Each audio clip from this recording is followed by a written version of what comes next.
I'm a very competitive person, yeah. And, with my siblings, we're very, very competitive. I actually come from divorced parents, so I had stepbrothers and sisters, so I was, in the middle of two families, and I was the oddball, so that was never quite the best, but, it builds good character. Growing up, I was real small. Like, I was the runt in school.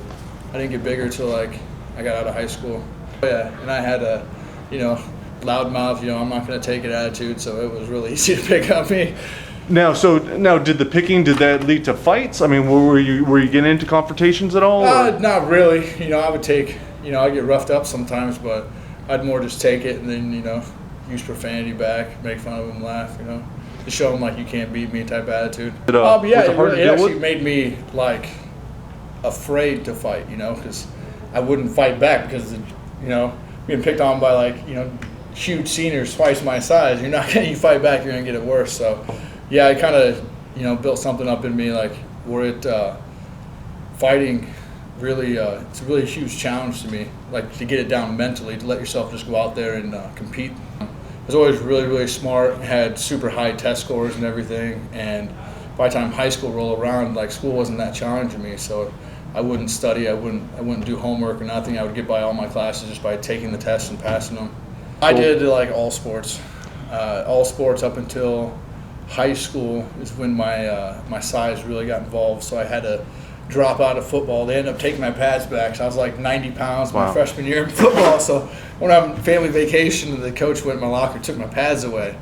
So I ended up getting into motocross because of that. Did you do anything else that was kind of reckless, or did you like extreme stuff? Yeah, was that always? Absolutely. I was the guy that you dared to do something stupid because I was the one that had to prove myself, and I would go out there and do anything. I was that crazy kid that everybody talks about, and that was part of that little man syndrome. I can do it, But man, my family's also I come from a reckless family, likes to have fun like that. So I always thought I had to live up to expectations there. Joined the Army right out of high school, and that's when my weight really jumped up. I packed on 40, 50 pounds of muscle. I lifted all the time, just kind of turned myself into an athlete. And when I got back, I was kind of content. I was stationed in Texas, and I wasn't really doing a whole lot. I was lifting every once in a while.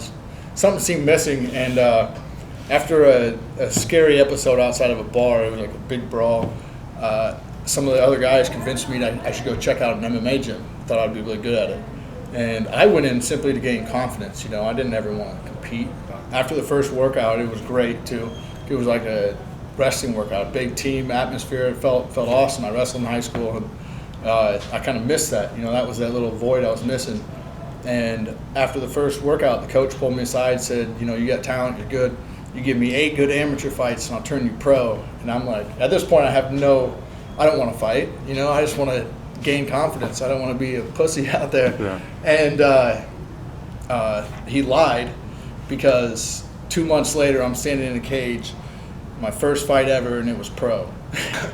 Honestly, I was so terrified. I can't really remember the fight. I remember we walked up, and we were in this big stadium, and we were supposed to walk out. I came down the stairs, and I was running, and took my shirt off. I just jumped in there, and I just oh my God, what am I doing here? Where did I mess up in life to end up right here, right now? Bell rang, went out there and circled the guy. He came at me, and I just kind of kicked him away. He came at me again, and I spear tackled him, mounted him, and just started swinging as fast as I could.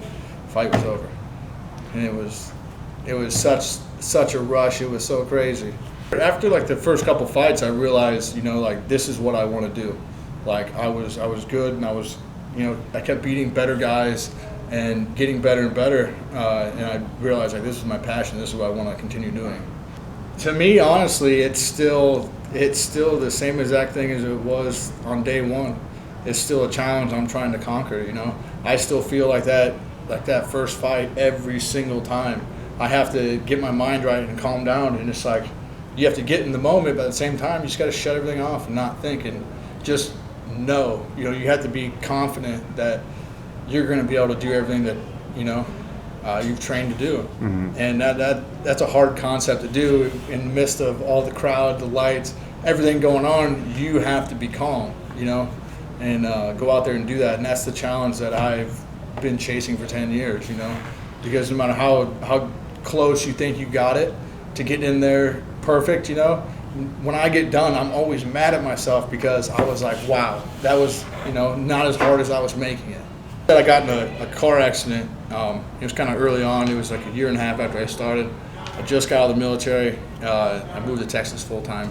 I flew home for Christmas, got in a head-on collision, and I shattered my leg. Wow. And that was like at the height of like, this is my dream, this is my career. And doctors told me like I would never fight again. You know, you're not going to play any sports again. You're going to walk with a cane.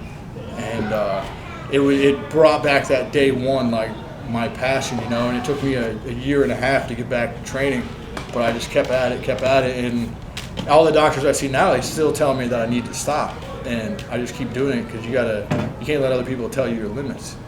I look up to people who go out there and get after it. They go after their own. They're not looking for a handout from somebody else. You know, people that don't look to others. People that go out there and just do it. You know, and that's what I love about the sport is everybody that comes in here is out there. They're chasing whatever dream they're doing, but they're putting in work every day and they're pushing forward.